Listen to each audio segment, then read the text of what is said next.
Hi everyone, in front of me I've got Lenovo Tab Plus 11.5 and let me share with you how to show battery percentage on the status bar in this device.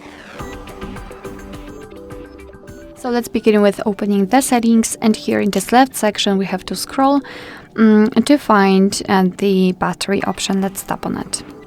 Here we've got the option show battery percentage, and as you can see in my case it is turned off. I've got only the battery indicator on the status bar, so let's simply tap on the switcher, and from now on your device will display the percentage inside the battery icon. Unfortunately it is the only option available in this device, but it's still working. Of course you can turn it off the same way just by tapping on the switcher again. Alright, so that will be all. Thank you so much for watching. I hope that this video was helpful, and if it was, please hit the subscribe button and leave the thumbs up.